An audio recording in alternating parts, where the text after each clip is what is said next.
আকাশের চাঁদটা মহাকাশের জল গিলে ঢোল হয়ে রয়েছে, যেন একটা গোল থালা। সেই আকাশের নিচে সাইকেলের হ্যান্ডেল ধরে খালপাড়ে একাকী হাঁটছে একটা ছেলে। টিউশন পড়িয়ে ফিরতে আজ একটু রাত হলো তাতে তার খুব একটা সমস্যা নেই। পূর্ণিমার আলো যেন তার জন্যই অপেক্ষা করছিল। সেই শুভ্র জ্যোৎস্নার আলোতে ধান কাটা মাঠের খড়গুলো কেমন যেন চকচক করছে আজ। সে অবাক হয়ে ওই দিকেই তাকাতে তাকাতে হেঁটে চলেছে। এদিকটাতে এই ছোট খড়গুলোকে নেরু বলা হয়। আরে, ওখানে ওটা কি হচ্ছে মাঠের মাঝে? মরা নিংড়ুগুলো আরো ছোট হয়ে যাচ্ছে না? জিনিসটা কেমন যেন গুঁড়ো গুঁড়ো হয়ে মাঠের সাথে মিশে যাচ্ছে। এরকম আর হয় নাকি? জানা ছিল না তো। মাঠের বুকে কালো সবুজ ভাবটা থেকে থেকে এরম হলদেটে হয়ে যাচ্ছে কি করে? ওই হলুদ জিনিসটা কি খড়ের গুঁড়ো? বন্যার জলের মতো হলুদ জিনিসটা মাঠের মাঝখান থেকে ধেয়ে আসছে। হ্যাঁ, পূর্ণিমার আলো একদম পরিষ্কার দেখতে পাচ্ছি। এ এ এ কি এ কি ওটা তো আমার দিকেই ছুটে আসছে। এই আস্ত একটা হলুদ ঝড়। এই এই উফ, ইস! মুহূর্তের মধ্যে ঝড়টা একটু থিতু হলো। ঝড়টা থেমে যেতে সে খেয়াল করলো জামায় একগুছা বালি ঢেলে গেছে। বালি? বালি এখানে বালি এলো কি করে? গোটা মাঠ হলুদ বালিতে ভর্তি। আর ওই মাঠের মাঝে কি যেন একটা খোঁচা দিচ্ছে না? মায়ের জরায়ু ছিঁড়ে পেটে লাথি মেরে যেভাবে বাচ্চা বেরিয়ে আসতে চায়, ঠিক সেইভাবে মাটির নিচ থেকেও কিছু একটা যেন বেরিয়ে আসতে চাইছে। কোনো মতে নিজের কিউরিসিটিটা গিলে ফেলতে পারল না সে। যতই ভয় লাগুক, সাইকেলটা এক পাশে রেখে কাছে এগোয়েও। এটা কি? একটা কাটা হাত চামড়া ছিঁড়ে হাড় বেরিয়ে আসছে। হ্যাঁ, একটা কাটা হাত, 5টা আঙুল যেন নড়বড় করা মেশিন পার্টসের মতো। ভয় পিছনে ঘুরল ছেলেটা। তাকে পালাতে হবে, কিন্তু কোথায় পালাবে সে? পিছন ঘুরতেই সামনের একটা বড় হলুদ পাহাড়ে ধাক্কা খেল। সামনের পাহাড়ে থাকে থাকে বসানো ভোলা ভোলা ইট। এখন আর আকাশের নিচে মাঠ, খাল, গাছ, বাড়ি কিচ্ছু নেই। পুরো হাপিস। বালিগুলো যেন গিলে ফেলেছে সব। আচ্ছা, পাহাড়ের দেওয়ালের কাছে ওটা কে বসে আছে? মাথাটা শেয়ালের মতো মনে হচ্ছে, শরীরটা কালো, দুটো হাত। না না না না না না না না না, এটা কোনো মানুষ হতে পারে না। ডানাতে ওটা কি? ডানাতে একটা বড় লাঠি না? অন্যটায় ছোট ক্রুশের মতো কি যেন একটা ঝুলছে। গলার নিচে কাপড়ের দুটো পাড়, খোঁচা খোঁচা দুটো কান, পিছনে হয় চুল বা কাপড় কেমন যেন কাঁধের উপর নেমে গেছে। কোমর থেকে হাঁটু অব্দি কিরকম অদ্ভুত প্যাটার্নে কাপড় জড়ানো। আর সব জয়েন্টগুলোতে কি সব বাঁধা রয়েছে। কে কে কে কে কে তুমি? কে? চুপ, কোনো উত্তর নেই। এবার উঠে দাঁড়ালো প্রাণীটা। কি ভয়ঙ্কর নোংরা দৃষ্টি তার। এক টানা ছেলেটার দিকেই তাকিয়ে আছে। কেমন যেন ভয় ভয় করছে ছেলেটা। নিমেষের মধ্যে হঠাৎ করে ছুটে এলো সেই প্রাণীটা।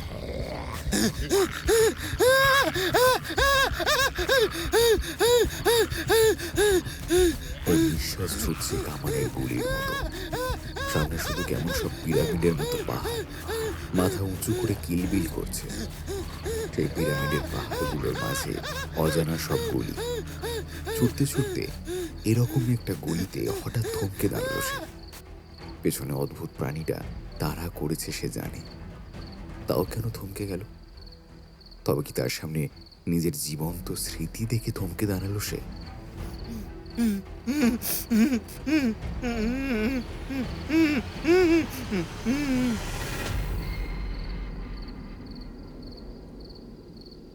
খড়ের চালের একটা বাড়ি। মোটাসোটা বেশ কয়েকটা লোক একজনের হাত বেঁধে ধরে রেখেছে। উঠোনে একটা উলঙ্গ বাচ্চা কাঁদছে। তার পাশে শুয়ে পড়ে আছে একটা নারীর শরীর। তার শরীর আর শাড়ি দুটোই আলু থালু অবস্থা। তবু তার শাখা পরা ডান হাতটা শক্ত করে ধরে রেখেছে তার বাচ্চাটার বাহু। ওই মোটাসোটা দলের যে মাথা, হাঁটু ভাঁজ করে বসে থাকা লোকটার গলায় গামছাটা পাক মেরে ধরে রেখেছে নির্মম ভাবে। জমি দে, না হয় ধার শোধ কর। শালা 3 বছর ধরে বললাম রে কুত্তার বাচ্চা, কথা কানে যায় না নাকি? তাও তোর ওই বউ মানে ওই মাগিটাকে যদি পাঠাতিস। চুপ কর হারামজাদা কানাই, তুই মায়ের দুধ খেলে এগুলান বলতে পারতিস? থু থু। থুতুটা একদম ছুঁড়ে মারল তার মুখে। দলের মোড়লের হাতে তখন কেরোসিন বোতল। দাঁত কটমট করে দড়িতে বাঁধা লোকটার গায়ে ঢেলে দিল সবটা। মুখে থাকা বিড়িটা নিজে থেকেই যেন লাফিয়ে পড়ল সেই কেরোসিন ভেজা শরীরে। সব শেষ করে দিল।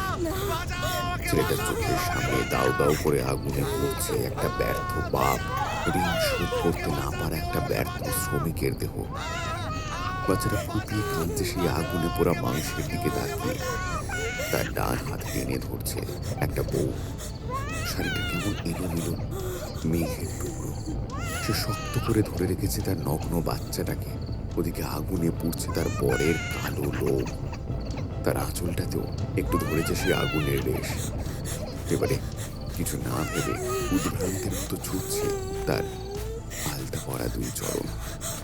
ছেলেটা তার চোখের সামনে দেখতে পাচ্ছে সামনের গলিতে পুড়ছে জল জ্যান্ত একটা মানুষের শরীর, অথচ সেটাকে উপেক্ষা করে ছুটে চলে যেতে হচ্ছে আলতা পরা তার বউটাকে।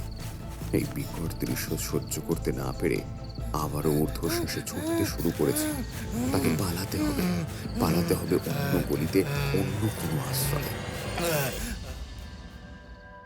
পাহাড়ের দেশে গলি আর শেষ হয় না, শুধু শেষ হয়ে যাচ্ছে বুকের খাঁচার দম। আরো কত গলি, একদম যেন ভুল ভুলাইয়া। পিছনে দানবটা তেড়ে আসছে। উফ, আবার একটা গলিতে থমকে দাঁড়ালো সে। সামনেই একটা বেঞ্চ, সেখানে বসে আছে একটা ছেলে আর একটা মেয়ে। আজ একটু থাকো না গো। আজ একটু তাড়া আছে, ইন্টারভিউতে আমায় যেতেই হবে। চাকরিটা যে আমার খুবই প্রয়োজন। একটু, আর একটু। যদি ইন্টারভিউয়ের পরে আমি আর না থাকি? এই পাগলি, বিয়ে করবি না আমায়? আছি বা আর কি, করবই বা আর কি। মাসি তো ভাতের সাথে ডালও দেয় না। আচ্ছা বাবা, আমি ডাল দেবো, বেগুন ভেজে দেবো। তুমি রান্না পারো? যাও, দেরি করো না আর। কপালে ঠোঁট বসে ছোট্ট একটা চুম্বন এঁকেছিল মেয়েটা। তারপর ছেলেটা চলে এসেছিল এসি বসানো বড়সড় ফ্ল্যাটে ইন্টারভিউ দিতে। সামনে 3 মূর্তি, এরাই আসলে ইন্টারভিউ নিচ্ছে। ছেলেটার হাতে 2 লক্ষ টাকা ভর্তি একটা ব্যাগ। সামনে ইন্টারভিউ নেওয়া রক্ত খাদকগুলো। আঙুলের ইশারায় চেয়ে নিল ব্যাগটা। মায়ের গয়না, বাড়ির দলিলগুলো টুকরো টুকরো হয়ে যাচ্ছে তার মনের ভিতর।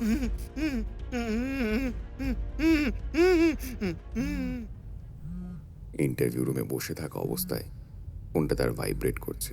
উফ, এখন আবার কি? মা কি ওষুধ নিতে ভুলে গেল? আবার খিচুড়ি ধরলো? কিন্তু আমার তো এখন ইন্টারভিউ চলছে। আচ্ছা, একটু ওয়েট করে যাই। ইন্টারভিউ শেষ হতে ছেলেটা স্ক্রিনে দেখলো গোপালের অনেকগুলো মিস কল। তৎক্ষণাৎ ঘুরিয়ে কল ব্যাক করলো সে। সুশান্ত, তুই কোথায় এখন? তাড়াতাড়ি আয় হাসপাতালে। হাসপাতালে? কেন, কি হয়েছে? উত্তরপাড়ায় খালপাড়ে শ্যামলীর বডি পড়েছিল, গ্যাং রেপ। তাড়াতাড়ি আয়। ছেলেটার মাথাটা ফেটে ঘেঁটে একাকার হয়ে যাচ্ছে। চোখের সামনে 3টে ঘর, 3টেই যেন শ্মশান। একটাতে একটু আগে পার্কের বেঞ্চে কথা বলা তার প্রেমিকা, তার পাগলি শ্যামলীর নগ্ন শরীরটার আর্ত চিৎকার। অন্যটায় বাবার পোড়া দেহ, আর একটা চলছে 2 লাখ টাকা।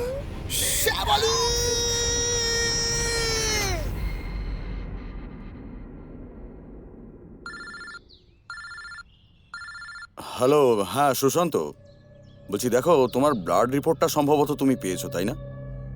আজকের দুপুরের দিকে একবার আমার চেম্বারে আসতে পারবে? কেন বলতো ডাক্তারবাবু? আমার সুগার কি বেড়েছে আগের থেকে? না না, তেমন কিছু বাড়েনি, তবে একটা অস্বাভাবিক রকম কমে যাওয়া লক্ষ্য করছি। কিসের সুগার কমে যাচ্ছে? এ তো ভালো ব্যাপার। না, ঠিক সুগার কমছে না। তুমি রুটিন বেসিসে যেভাবে ইউরিন আর ব্লাড টেস্ট করো, সেই রকমভাবেই তোমার ব্লাড রিপোর্টগুলো আমি চেক করছিলাম। তোমাকে তোমাকে ঠিক ব্যাপারটা ফোনে বলা যাবে না। মোট কথা, তোমার রক্তের পরিমাণ পর পর শরীরে কমে যাচ্ছে।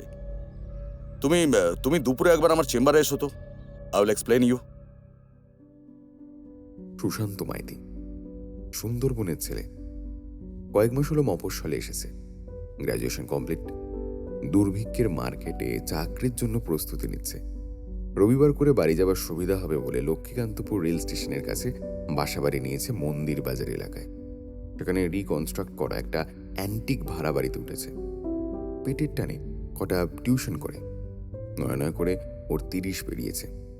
পিএইচডি করে চাষের মাটি পায়ে লাগলে তার ডিগ্রির অসম্মান। তাই প্রপার শহরে না এলেও মফস্বল ঘেঁষা। তারপর প্রপার শহরের যা রুম ভাড়া, তার উপর মেস বাড়িতে একটি মাত্র বাথরুম থাকার সুবাদে গোষ্ঠীর ছেলেপিলের যাতায়াত লেগেই থাকে। আর সেটাতেই ওর আপত্তি। এই দোতলা বাড়ির মোট 4টে কামরা, এখন অব্দিও সিঙ্গেল ভাড়াটিয়ে। আগে গিয়েছিল, অত খবর নেয়নি সুশান্ত। সস্তার মালে প্রশ্ন করা বারণ। এটাই হয়তো তার জীবনের এক অলিখিত সংবিধান। কিন্তু সমস্যাটা ঠিক সেখানে নয়। প্রথম 1 সপ্তাহে শরীর অনেকটা ক্লান্ত। এমনিতেও ডায়াবেটিক পেশেন্ট, তাতে দুর্বলতা জেনুইন। আর নতুন এলাকার বাজারের মাল পেটে সহ্য হতে সময় লাগবে। তাই দেশের বাড়ি থেকে এখানে আসার পর ওর খাওয়ার পরিমাণটা অনেকটাই কমেছে। আর কোথায় মায়ের রান্নাবাটি, আর কোথায় ও সেদ্ধ করতে খুন্তি লাঠি। তবে বাড়িটার পেছনের দিকে পচে কালো হয়ে যাওয়া ডোবার সুবাদে তার পোষ্য ক্রিমিনাল মশা সুশান্তর নিস্তার রাখে না। মশারিকে গুলি মারো, গুড নাইট রোল অন, ধূপ, মটন সব ট্র্যাপে টুস্কি মারছে। দুপুরে নীরবতা, রাতে প্রতিবাদী মিছিল গান, এটাই এখন ওর জীবনের নিত্য সঙ্গী বলা যায়। সকাল সকাল শ্যামলেন্দু ডাক্তারের জরুরি তলব পেয়ে সুশান্ত হাজির হয় তার চেম্বারে। রক্ত কেন কমছে? তাই তো দুর্বলতা নাকি? মশার কামড়ে লিটার খানেক রক্ত তো ফিনিশ হওয়ার কথা নয়। আর সুগারে যদিও ঘা শুকোতে চায় না, কিন্তু রিসেন্ট কোনো অ্যাক্সিডেন্ট, ব্লাড লস কই তেমন কিছু তো হয়নি। তাহলে দেখো সুশান্ত, এই মাসে তোমার 5টা রিপোর্ট, মানে সুগারের কন্ডিশন যথারীতি কনস্ট্যান্ট। কিন্তু হঠাৎ কি মনে হলো, আমি তোমার লাস্ট ব্লাড রিপোর্টে অন্যান্য এলিমেন্টের অ্যামাউন্টগুলো দেখছিলাম। একটা অদ্ভুত জিনিস আমি নোটিস করলাম। হ্যাঁ, আরে ঠিক আছে ঠিক আছে, শরীর দুর্বল হলে বারবার ইয়ন করতে ইচ্ছে করে। তা কি দেখলেন? হিমোফিলিয়া টিলিয়া কিছু? না না না, 70% শিওর হিমোফিলিয়া নয়। এমন কিছু যেটা মেডিকেল এক্সপিরিয়েন্সকে তাক লাগিয়ে দিচ্ছে। আচ্ছা, তুমি হিমোক্রিট বোঝো? না না, এসব সম্পর্কে আমার নলেজ নেই। দেখো, হিমোক্রিট হলো তোমার রক্তের সমস্ত কোষ বা রক্তের সমস্ত কণার পরিমাণ, অর্থাৎ এক প্রকার ভলিউম বলতে পারো। ঠিক পার্টিকুলারলি এটাই 5টা রিপোর্টে সমান হারে কমেছে।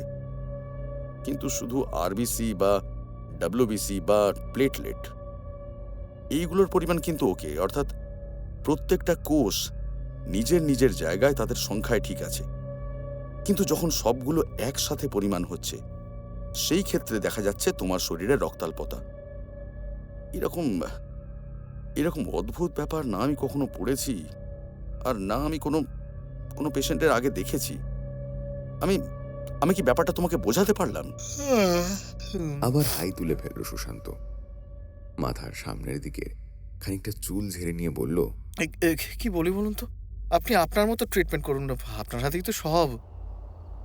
ডাক্তারবাবুকে তার প্রাপ্য দিয়ে চেম্বারটা থেকে বেরিয়ে আসে। বাড়ি ফিরতেই সুশান্ত দেখে তার হাউসকিপার বিমল তালুকদার সকালের জন্য রুটি, ডিম সিদ্ধ আর কুমড়োর তরকারি ইতিমধ্যেই রান্না করে গেছে। হাত ধুয়ে খেতে বসতে যাবে, হঠাৎ তার ফোনটা বেজে ওঠে। ফোনের ওপারে তার মা। বাবা শানু, কেমন আছো বাবা? কাল তো রবিবার, তুমি আসছো তো? তোমার মামা তো কালকে আসবে বলছিল। কিন্তু সুশান্ত কি করে সত্যিটা বলে? তার রক্তাল্পতা হচ্ছে, তার শরীর এখন খুব দুর্বল, ঘুম চাই, বড় ঘুম, গভীর অপার্থিব ঘুম। কোনো মতে খাবারটা চিবিয়ে গিলতে গিলতে বলে, না মা, এই রবিবারটা যাওয়া হবে না, বুঝলে তো? শহরে একটা কাজ আছে, আর তোমাকে বলেছিলাম না একটা ইন্টারভিউ দেবো। আমাকে সেই জন্য একটু পড়তে হচ্ছে। পরের সপ্তাহে যাবো, কেমন? সুশান্তর ডান চোখের কোণটা থেকে এক ফোঁটা জল গড়িয়ে পড়ল গালে। ছোটবেলা কুমড়ো দিয়ে চিংড়ি মাছের তরকারি খাওয়াতো মা, আর কুমড়োর বীজের ভাজা করে দিত। কথাটা মনে পড়ে গেল সুশান্তর। আর আজ মা ছাড়াই তাকে অন্য কারোর হাতে রান্না খেতে হচ্ছে। পরিস্থিতির চাপে পড়ে ঝুড়ি ঝুড়ি মিথ্যে কথা বলতে হচ্ছে, যা কখনো সে আশাই করেনি, ভাবতেই পারেনি। কিছু না বলে সুশান্ত ফোনটা কেটে দিল। হাতটাকে কোনো মতে বোতলের জলে ধুয়ে এঁটো মুখেই বিছানায় গড়িয়ে পড়ল সুশান্ত। মহানিদ্রা। আমি মানুষ নই কোনো দেবতা। আমি শুধু একটা শরীর। আমার মাথার মধ্যে আরও একটা দুনিয়া। সেই দুনিয়ায় ছোট ছোট ঘর। প্রতিটা ঘরের দরজার সামনে ভুলভুলাইয়ার মতো ঘুরে বেড়াই, দিশেহারা হয়ে। এপাশ থেকে ওপাশ ঘুরি, সঠিক দুনিয়ার খোঁজে। প্রায় পাগল হয়ে উঠি। তখন নয় মানুষ নয় দেবতা, পশু জেগে ওঠে। মনে হয় দেখি কারুর রক্ত, দেখি কারুর মাংসপিণ্ড। এটা ব্যস্ত শহরে লুকিয়ে থাকা ক্রাইমের কর্ণধার সাইকোপ্যাথগুলো।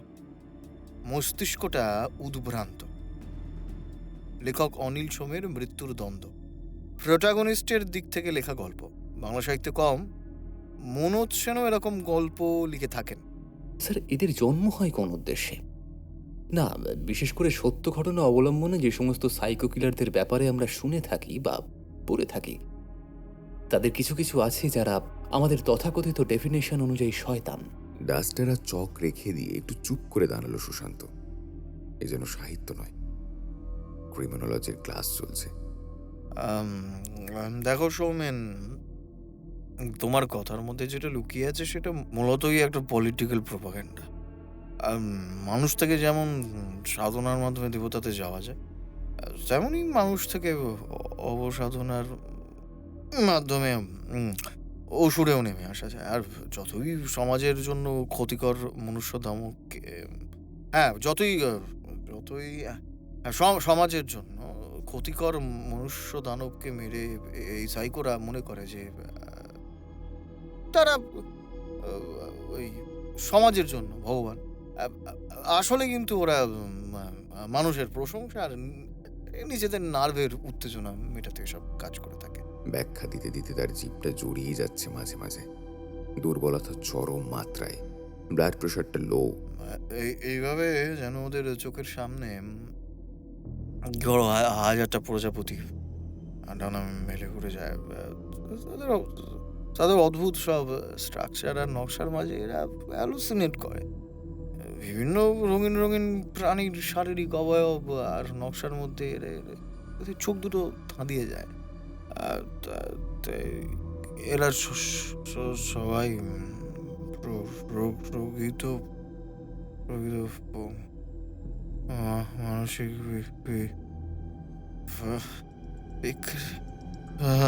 শেষ এই বিকৃত শব্দটা বলার সঙ্গে সঙ্গে চেয়ারের গা ঘেঁষে মেঝের উপর পড়ে গেল। ছেলেগুলো হই হই রই রই শুরু করলো। এই স্যার অজ্ঞান হয়ে গেছে। আরে জল নিয়ে আয়, তাড়াতাড়ি জল নিয়ে আয়। আরে আরে এইচওডি স্যারকে ফোন কর, হাসপাতালে নিয়ে যেতে হবে। কয়েকজন ছুটে এসে সুশান্ত শরীরটাকে ধরাধরি করে তুলল। স্থানীয় ডাক্তারকে ডাকলে কিছুক্ষণ স্যালাইন দেওয়া হলো। Mineral steroid effect. একটু বল ফিরে পেতে ও অপ্রস্তুত হলো। সে কোনো মতেই চায় না ঘটনাটা সবার কাছে উজাড় হয়ে যাক। তার কারণ সে চায় না তার এই শারীরিক সমস্যার জন্য তার টিউশন এবং কোচিংগুলো ধীরে ধীরে তার হাতছাড়া হয়ে যাক। দ্বিতীয়ত, সে মানুষের মিথ্যে সিম্প্যাথি একদম সহ্য করতে পারে না। তৃতীয়ত, তার নিজের সমস্যার ব্যাপারে সবাই জানতে পেরে গেলে তার কেমন যেন ভয় হয়। সুশান্ত একটু সুস্থ বোধ করলে তার ছাত্ররা ওকে বাড়ি পর্যন্ত ছেড়ে দিয়ে যায়। সে কাঁপছে, একটু শুলে হয়। আগে চোখে মুখে জল দিতে হবে। রুমে একটা অ্যাটাচ বাথরুম আছে। ঢুকে ট্যাবের প্যাঁচ ঘোরাতেই সুশান্ত দেখলো ট্যাপ থেকে জল পড়ছে না। দরজায় লাথি মেরে সিঁড়ির কাছে সে এগিয়ে গেল। বিমলদা, মাল খেয়ে পড়ে আছো, কথা শুনতে পাচ্ছ না নাকি? বাইরের কলতলায় বাসনপত্র ধোয়াধুয়ি করছিল বিমলদা। তড়িঘড়ি সেগুলো ফেলে ছুটে এলো। কি হয়েছে স্যার, কোনো সমস্যা? বাথরুমে জলটা নেই কেন? মাঝে মাঝেই তুমি মেশিনে সুইচ দিতে ভুলে যাচ্ছ। আমি তো বেরোনোর সময় তোমাকে মনে করিয়ে দিই। কি কি করোটা কি তুমি? প্রথমে কলতলাটা নোংরা হয়ে রয়েছে, আমি আজ চান কোথায় করবো? হ্যাঁ, চোখ মুখে জল দেবো একটু, আমি টিউশন থেকে ফিরেছি। এই সব কিন্তু আমার অসহ্য লাগছে আমার। স্যার আপনি নেমে আসুন, ওপরের বাথরুমের ট্যাঙ্কে জল নেই, নিচেরটাতে আজকের দিনটা একটু করে নিন, কোনো সমস্যা হবে না, পরিষ্কার করা আছে। এবার খুব রেগে গেল সুশান্ত। বাথরুম, এই একটা ব্যাপারে ও ভীষণ কনজারভেটিভ। মেরে গামছা নিয়ে নিচের বাথরুমে চলে গেল। নিচের বাথরুমে বেসিনের ট্যাবে গল গল করে জল পড়ছে। মুখে এক ঝাপটা দেওয়ার পর আয়নার দিকে তাকালো। একটা অস্বাভাবিক অনুভূতি হচ্ছে তার। গোটা শরীর কেমন যেন ঠান্ডা। চোখ বন্ধ করলেই মাথার মধ্যে অসংখ্য কালো কালো কুঠুরি, আর সামনে আয়নায় অসংখ্য প্রজাপতির আবছা আবছা ডানার রঙিন স্ট্রাকচার। হ্যাঁ হ্যাঁ, হুঁশ ফিরতে শাওয়ারের ট্যাব অন করতে যাবে, ওদিকে ঘাড় ঘোরাতেই চোখটা আটকে গেল সুশান্তর। বাথরুমের প্যানে যেখানে জল ভাসে সেখানে একটা দাঁত ভাসছে, এবং দাঁতে খুব অল্প অল্প মাংসের পিণ্ড লেগে আছে। বাথরুমের বেসিনে বমি করে দিল সে। তারপর কাঁপতে কাঁপতে বাথরুম থেকে বেরিয়ে এলো। তার শরীর ঠান্ডা, কিন্তু মাথার মধ্যে রাগের আগুন জ্বলছে। তুমি সারা বাথরুম পরিষ্কার করেছিলে না? বাথরুমের প্যানে জলে দাঁত কেন? কার দাঁত ভাসছে ওটা? ফ্ল্যাশ করো কেন? হ্যাঁ, অন্য কে ব্যবহার করে এই বাথরুম? টানা হিঁচড়া করতে করতে বিমলদার কলারটা গেল ছিঁড়ে। নিজের টাল সামলাতে না পেরে সুশান্ত পড়ে গেল কলতলাতে। পিঠের দিক করে পড়াতে মাথার তালুতে চোট পেল। পরদিন সন্ধ্যা পেরিয়ে একটু রাত করেই পড়িয়ে ফিরছিল সুশান্ত। রাস্তার বাম দিকটায় বটগাছের নিচে একটা পাগল মাথা নিচু করে কি একটা খুঁটে খুঁটে যাচ্ছে। সালা হারামজাদা ডেইলি এখানে বসে থাকে, এরকম লুকিয়ে লুকিয়ে কি খাচ্ছে ওটা? একটু এগিয়ে নিচে তাকাতে সুশান্ত দেখল একটা চোখের মতো কোনো জিনিস খুঁটে খুঁটে খাচ্ছে পাগলটা। ওটা কি? এবার উপরের দিকে তাকালো পাগলটা। চোখ লাল, চুলে নোংরা পড়েছে, শরীরের নিম্নাঙ্গের কাছে এক টুকরো গামছার পিস। সুশান্তকে দেখে দাঁত বের করে ফ্যাল ফ্যাল করে হাসছে পাগলটা। বই, পাতা, গাছ, ডাল, আগুন, আমি আমি আগুন আগুন, চুপ কর, পাতা, চুপ কর, গাছ, চুপ কর সালা। বই। সালা এই কলা কলা খা, কলা খা। রুমে ফিরে আসার পর থেকেই সুশান্তর মাথায় খেলছে রাস্তায় দেখা সেই পাগলের প্রলাপটা। কি যেন বলছিল এই পাগলটা? বই, পাতা, গাছ, ডাল, আগুন, আমি আমি আগুন, পাতা, গাছ, বই। হ্যাঁ হ্যাঁ হ্যাঁ, বই একটা আছে, বই নয়, পুঁথি, পুঁথি আছে একটা। হ্যাঁ, একসময় কলেজের লৌকিক ডেমিগডের উপর রিসার্চ করেছিল সে কালচারাল সোসাইটির আন্ডারে। দেশ বিদেশের নানান ডেমিগড অনেক খুঁজে তাকে একটা বই নামিয়ে আনে সুশান্ত। বই নামিয়ে আনার পর থেকে বেশ অনেকক্ষণ তাকিয়ে আছে সেদিকে। বইয়ের খবরটা কেমন যেন আলাদা আলাদা টাইপের লাগছে। আচ্ছা, একবার ইন্টারনেটে সার্চ করে দেখলেই তো মিটে যাবে। ইন্টারনেটে এই বইটার যে কভারের ফটোটা দেখাচ্ছে, তাতে তো কভারটা একটা গাছ আছে, অনেকগুলো পাতা একদম গিজগিজ করছে, নিচে একটা তান্ত্রিক পুজো করছে, সামনে আগুন জ্বলছে, আর আকাশে গোল চাঁদ। কিন্তু কিন্তু আমারও তো same edition, same author, same বই, কিন্তু এই বইটার কভারে গাছগুলোতে পাতা নেই। না, নেই। শুকনো গাছটা কঙ্কালের মতো ডাল নিয়ে দাঁড়িয়ে, আর তান্ত্রিকের আগুনের পাশে গোছা গোছা পাতা। সেটা কি করে সম্ভব? সুশান্ত আরো গভীর মনোযোগ দিয়ে এক দৃষ্টিতে তার হাতে থাকা বইটাকে আরো ভালোভাবে দেখতে বইয়ের পাতাগুলো উল্টাতে লাগলো। 32 নম্বর পেজে এসে চোখটা আটকে গেল তার। শিয়ালের মুখওয়ালা সেই প্রাণীটা, কি যেন নাম লেখা, দণ্ডকৈটি। কালো শরীর, এক হাতে কিসের যেন একটা দণ্ড, আর অন্য হাতে আখ। অদ্ভুত একটা ড্রেস। এখানে লেখা আছে, পরলোকে ন্যায় বিচার পাওয়ার আশায় অনেকে তাকে পুজো করে। তার মা কল করছে। ফোনটা না ধরে কেটে দিল সুশান্ত। চোখটা জলে ছল ছল করে উঠল। ডিম, ডাল, সবজি একসাথে ঘেঁটে কাঁদতে কাঁদতে চিবোচ্ছে। এক অদ্ভুত জিনিস লক্ষ্য করল সে। আজকে সে খাবার কোনো মতে গিলতে পারছে না। খাবারের দলা শ্বাসনালী আর খাদ্যনালীর মাঝে এমনভাবে আটকে গেল, না সেটা যাচ্ছে পেটের মধ্যে, না সেটা বেরিয়ে আসছে। ভারী যন্ত্রণা তার বুকের কাছে। কোনো মতে মুখ থেকে উগড়ে দিতে পারলে শান্তি। বেসিনের কাছে গিয়ে ডান হাতের তর্জনীর আঙুলটা মুখের মধ্যে ঢুকিয়ে আলজিভ পর্যন্ত চাপ দিল। গুলিয়ে উঠল দুটো ঠোঁটের প্রান্ত বরাবর। দুটো ঠোঁটের প্রান্ত বরাবর ঝরে পড়ছে লালা, কিন্তু খাবার বের করতে পারছে না সে। গরম জলে লবণ মিশিয়ে ঢকঢক করে গিলে পেটটা পুরো ফুলিয়ে দিল। শেষমেশ বেসিন জুড়ে বমি করে দিল। ক্লান্ত শরীরটাকে কোনো মতে টেনে হিঁচড়ে বিছানায় গিয়ে বসল সুশান্ত। থালাটার দিকে এক দৃষ্টিতে তাকিয়ে আছে সে। অনেকগুলো খাবারের ডলা, যেন পিণ্ডদান হচ্ছে। চিরকাল অল্প স্বল্প করে খাওয়াই তার অভ্যেস।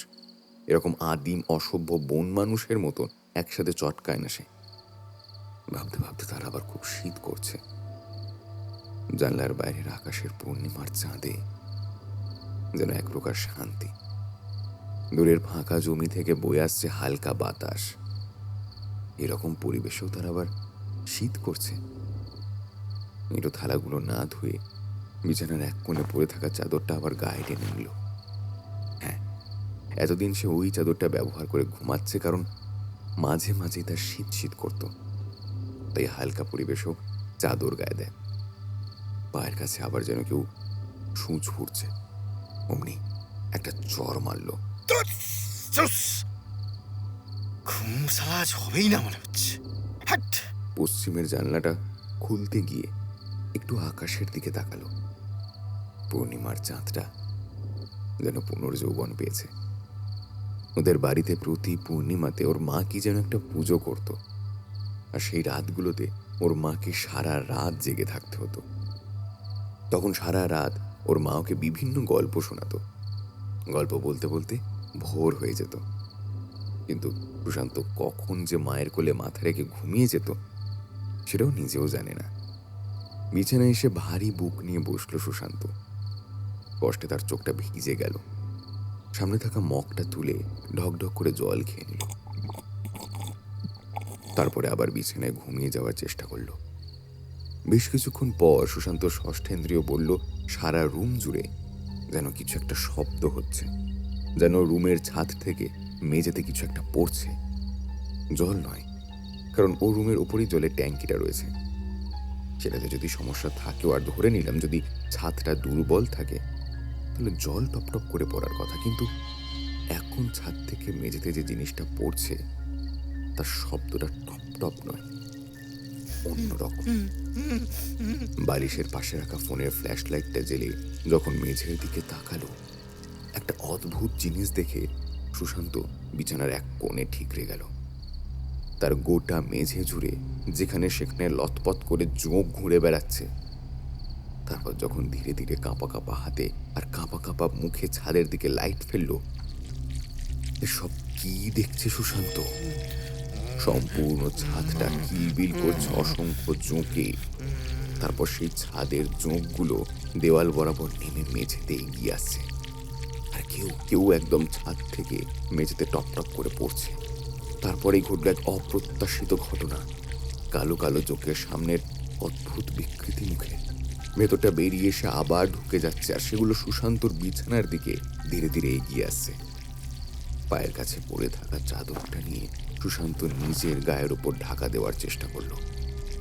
সামনে দরজা খোলা রয়েছে, চাইলেই দরজাটা দিয়ে ছুটে পালিয়ে যেতে পারে, কিন্তু তার গোটা শরীরের মাংসপেশি এতটাই দুর্বল, সে শক্তিটুকু হারিয়ে ফেলেছে।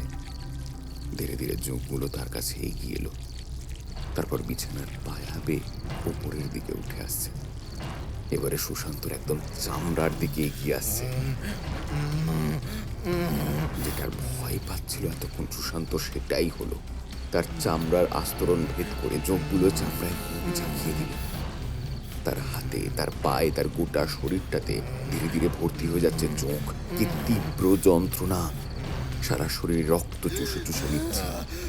যত তার শরীর থেকে রক্ত বিলুপ্ত হয়ে যাচ্ছে, তার দুর্বল মস্তিষ্ক ধীরে ধীরে আঘাত দিচ্ছে অনেকগুলো কথা।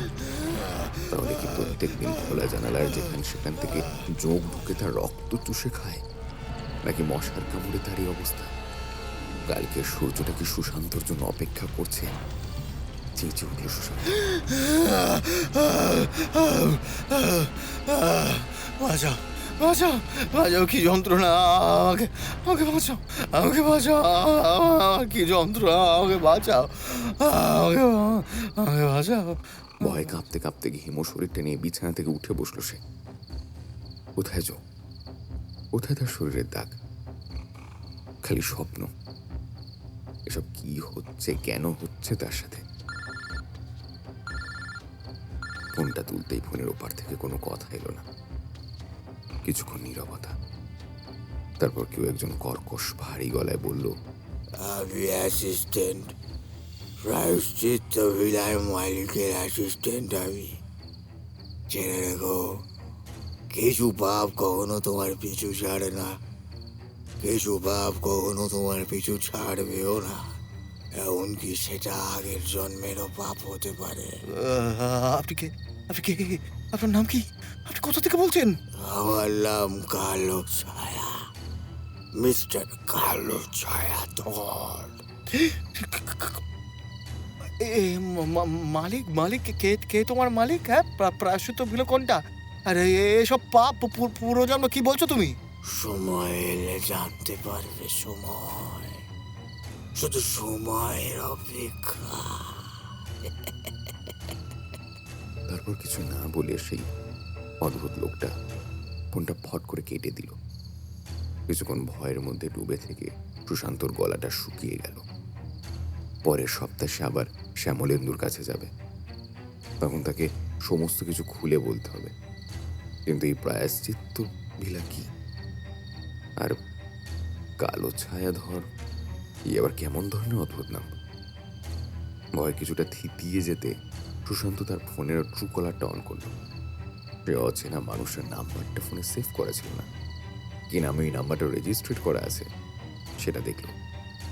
ট্রু কলারে আরো অদ্ভুত একটা নাম দেখাচ্ছে, কৃতজ্ঞ তন্টিকার। এটা আবার কি ধরনের নাম? সেদিন রাতে আর ঘুম এলো না সুশান্ত। এই অদ্ভুত ফোন কলটার পর যখন ঘড়ির দিকে তাকালো, তখন ভোর 4:30। পুরনো দিনের দেওয়াল ঘড়ি। সেই ঘড়ির অল্প তীব্রতা টিকটিক আওয়াজটা আজ সুশান্তকে বড্ড বিরক্ত করে দিচ্ছে। সুশান্ত দুটো হাত কানে চাপা দিয়ে বালিশে মুখটা গুঁজে শুয়ে থাকার চেষ্টা করল। তাও যেন ঘড়িটা সুশান্তকে বিরক্ত করছে। ও, সে এক টিকটিক শব্দ, এক টিকটিক শব্দ। সারা রাত আমার ঠিক করে ঘুম হয়নি। এমনিতে শরীরটা দুর্বল, তার উপরে জোঁকের ভয়ঙ্কর স্বপ্ন আর একটা অদ্ভুত ভয়ঙ্কর মানুষের কল। সে আবার থ্রেট দিচ্ছে। এই সব কিছু ভাবতে ভাবতে রেগে গিয়ে টেবিলের ওপর থেকে পেপার ওয়েটটা নিয়ে হাতের মুঠোয় ধরল। দাঁতে দাঁত চেপে ছুঁড়ে মারলো সেটা ঘড়িটার দিকে। ঘড়িটা মেঝেতে পড়ে কাঁচটা গুঁড়ো গুঁড়ো হয়ে গেল। সবে হয়তো ঘুম থেকে বারান্দায় বেরিয়েছিল বিমলদা। এই আওয়াজটা শুনে সে নিচ থেকে চেঁচিয়ে উঠল, কিছু হয়েছে নাকি স্যার? আমি কি যাব?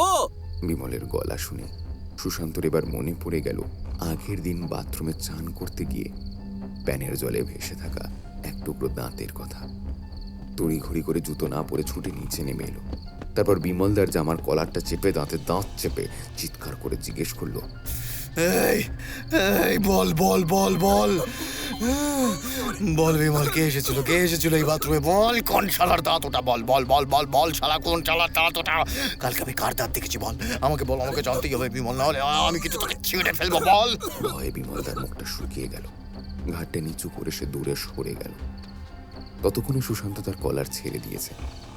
হয়তো সুশান্ত বুঝতে পেরেছে ভাড়া নেওয়ার আগে হাউসকিপার বিমল কিছু কথা চেপেছিল। তারপর বারান্দার উপর ধপাস করে বসে পড়ল বিমল। সুশান্ত স্যার, আপনি আসার আগে অনুপ বলে আরও একজন এসেছিল।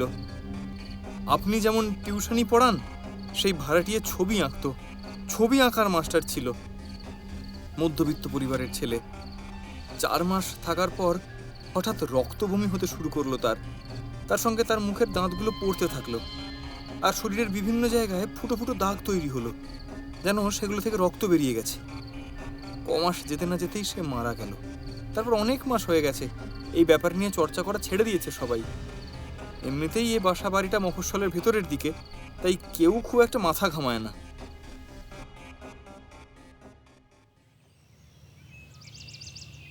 এই ঘটনার পর সেদিন সকালে আর টিউশন পড়াতে গেল না সুশান্ত। তীব্র অস্বস্তি আর দুশ্চিন্তায় শ্যামলেন্দুর চেম্বারে পৌঁছে যায়। আরে বসো সুশান্ত, কি হাল তোমার শরীরের? খাওয়া দাওয়া ঠিকঠাক হচ্ছে না নাকি? ডাক্তারবাবু, ডাক্তারবাবু, আমার মনে হয় আমার আর বেশি দিন নেই। বাজে কথা বলো না সুশান্ত।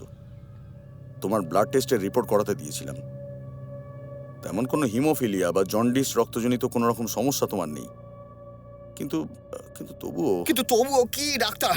তোমার শরীরের রক্তের পরিমাণটা আগের থেকে আরো অনেক কমে গেছে। তোমার শরীরে কোনো রোগ নেই, কিন্তু কিন্তু তোমার রক্তের পরিমাণটা দিন দিন কমছে, যেটা কিন্তু আমাকে খুব ভাবাচ্ছে সুশান্ত, খুব ভাবাচ্ছে। আচ্ছা, কিন্তু তুমি এখন এতটা অস্থির কেন? কি হয়েছে বলো তো? তারপর সুশান্ত আগা গোড়া সমস্ত কিছু খুলে বলে।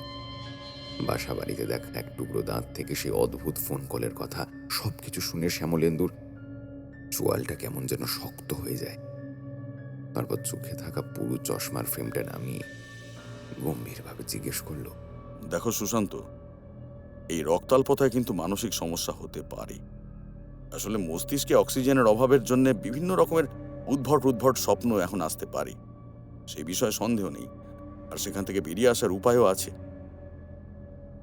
শোনো, আমি তোমাকে কিছু ঘুমের ট্যাবলেট লিখে দিচ্ছি, তুমি জলপিডাম ব্যবহার করো। কিন্তু তুমি যে স্ট্রেঞ্জ ফোন কলটার কথা বললে, কি যেন নাম বললে? হ্যাঁ, কালো ছায়া ধর। সুশান্ত, তুমি একবার ফোন নাম্বারটা আমাকে দাও তো। পকেট থেকে ফোনটা বের করে কল হিস্ট্রিটা খুলল সুশান্ত। অদ্ভুত, অদ্ভুত, একদম অদ্ভুত। কালকে 3:30 থেকে 4:30 মধ্যে যে ফোন কলটা এসেছিল, কল হিস্ট্রিতে কোনো নামই নেই। এটা হতে পারে নাকি? কাঁপতে কাঁপতে সুশান্তর মুখটা কেমন বেঁকে গেল, আর সেই মুখ থেকে অদ্ভুত আওয়াজ করতে করতে ফোনটা হাত থেকে ফেলে দিল। তাকে দেখে ডাক্তার চেয়ার থেকে উঠে এলো। কি হয়েছে? কি হয়েছে সুশান্ত? কি হয়েছে? তুমি 1 মিনিট দাঁড়াও, এই ওষুধটা খাও তো। এই বলে ডাক্তার সুশান্তকে একটা ওষুধ ও 1 গ্লাস জল খাইয়ে দিল। পাখার তলায় বসলো। কিছুক্ষণ পর যখন একটু সুশান্ত স্থির হলো, তারপর তাকে ডাক্তার আবার জিজ্ঞেস করলো, তোমার ঠিক কি হয়েছিল বলো তো সুশান্ত? আপনি বিশ্বাস করুন শ্যামলেন্দু বাবু, আপনি বিশ্বাস করুন, আমি কালকেই ফোন কলটা পেয়েছিলাম, কিন্তু কল হিস্ট্রিতে এখন নাম্বারটা নেই। এটা অসম্ভব, এটা হতে পারে না। আমি ফোনে কথা বলেছি তার সাথে, আমি শুনেছি কালো ছায়াধর ট্রু কলারে নাম এসেছিল কৃতজ্ঞ দণ্ডিকার, এই নামেই ফোনের সিমটা রেজিস্ট্রেশন করা। বিশ্বাস করুন, কেউ আমাকে থ্রেট দিচ্ছে, বিশ্বাস করুন প্লিজ। শ্যামলেন্দু ডাক্তারকে কি বলবে? সে ভালো মতোই বুঝতে পারছে শরীরে রক্ত কমে যাওয়ার কারণে এখন সে পুরোপুরি মানসিকভাবে ইমব্যালেন্সড। সেটাকে আড়াল করে তার প্রতি সিম্প্যাথি জাগিয়ে শ্যামলেন্দু ডাক্তার বলল, দেখো, হয়তো কোনো কারণে নাম্বারটা ডিলিট হয়ে গেছে, বা অন্য কোনো ইস্যুও হতে পারে। অনেক সময় হয়, আমাকে কেউ আননোন নাম্বার থেকে ফোন করলে ফোনের সেটিংসের টাইমার আউট বলে একটা ব্যাপার আছে। এবার সেই কন্ডিশনের মধ্যে ফোন নাম্বারটা অটোমেটিক ডিলিট হয়ে যায়। যাই হোক, আমার মনে হয় সুশান্ত, তুমি হয় বাড়ি যাও বা ওই বাসা বাড়িটা চেঞ্জ করো। অস্থির সুশান্ত চুপ করে গেল। চেঞ্জ করো? এই যে চেঞ্জ করো কথাটা শ্যামলেন্দু ডাক্তার যতটা সহজে বলে ফেললো, ততটা সহজ কিন্তু সুশান্তর জন্য নয়। 10টা নয়, 12টা নয়, 20খানা বাসা বাড়ি ঘুরে ঘুরে দেখেছে সে। যতগুলো বাসা বাড়ি এই এলাকায় আছে তার মধ্যে সব থেকে কম দাম এই ভিলার।